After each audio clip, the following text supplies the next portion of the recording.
Today I'm going to be sharing my project from the August Smart Art Box.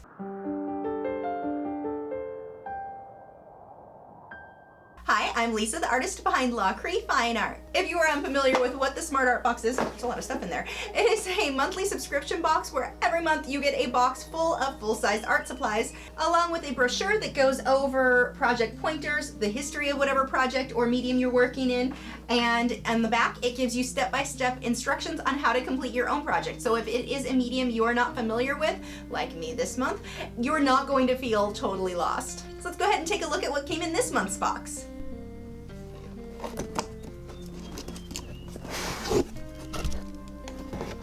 We've got our brochure. We've already gone over that.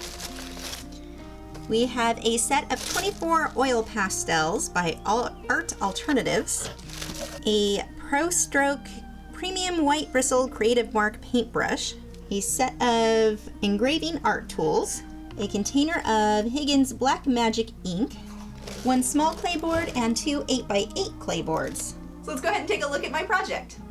I started mine a little different from the box. I drew my project out on another piece of paper like it suggested, but I actually used some transfer paper and transferred it onto my drawing so I got color where I wanted it in the first place. That was not how the box suggested to do it, but it worked out well for me.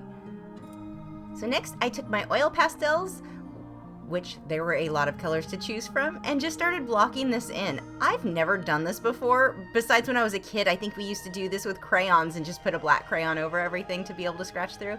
So with this, I really didn't know what I was doing, so I just started scribbling color in there. I found you had to push fairly hard to get it to really stick to the clay board. I talk all the time about ugly stages in art, but I think this one really took the cake. This was kind of frightening at this point. Once I got all of my color blocked in there, I took a paper towel and went over everything to get rid of the crumbles and just to smooth everything out. Now this next stage was somehow one of the most satisfying things I've ever done. I don't know why painting solid black over this. It was just fun. I cannot explain why.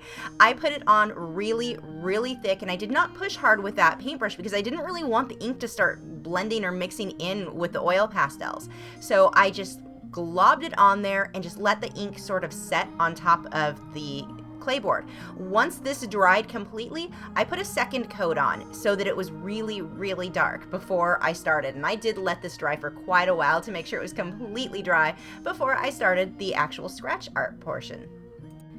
To get my image back onto the ink, I took the tracing paper that I had originally drawn my elephant out on. I held that over the clay board, and then I just traced over it, and you could just barely see the line over it. It doesn't show on camera, but I could see where those lines were, so that when I came back through with these tools, I was able to scratch out the actual shape so you could really see it. With this, definitely try all of them. The different tools will give you different effects. The great thing with this is that the set came with 3 different clay boards, so I can try this a few times. I would say start with the smaller one, test it out, and then do your larger projects. I've got a paper towel under my hand here to protect the piece as I work.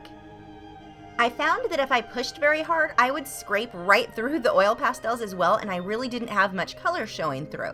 So using a lighter hand worked better, and you'll see that later on when I get to the sky, where I didn't push very hard, so I had a lot of that blue still show up. I think this would be really fun with a design that had a ton of tiny, tiny details. I kept mine really basic, but you can get such fine detail and fine lines on here that a really detailed piece would be a lot of fun for sure.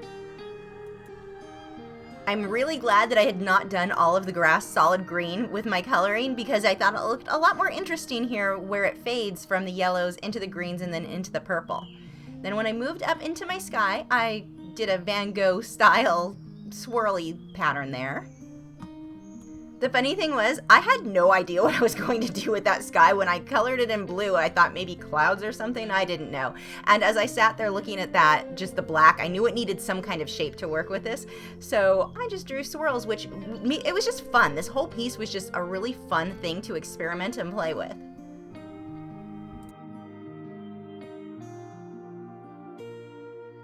Something I just wanted to totally recommend for you guys, whether it's through the Smart Art Box or wherever you get other mediums, I want to recommend that you do try other mediums. If you have one that's your favorite, sometimes it's easy to get kind of burnt out. I especially do this with colored pencil because it takes a long time to finish those projects, and you'll finish one and you're just like, I don't want to start another one right away. Switching mediums regularly, even if it's not a medium that you plan to master, just something for fun, it really is helpful to keep you from feeling burnt out on whatever your main medium is. So for me this week, because I was working on a colored pencil piece, to take a night and just do something totally different was so much fun. If you guys are interested in signing up for the Smart Art Box, I will have a link below in the video description, and if you use the code that they've given you, it will give you a discount off your subscription for life. Yay, discounts! Thanks for watching. If you're new to my channel, I have new video critiques every Tuesday where I'm critiquing your original paintings or drawings, my own speed paintings, drawings, and tutorials every Wednesday, art Q&A videos every Thursday, and artist vlogs each weekend. So if you haven't already, I would love for you to subscribe so you don't miss out on anything. And you can follow me on Facebook, Twitter, Instagram, Google+. All of those social media sites are linked below in the video description where you can keep up with news, my newest work, and see real-time clips of whatever it is I'm currently working on. I'll see you guys in a few days.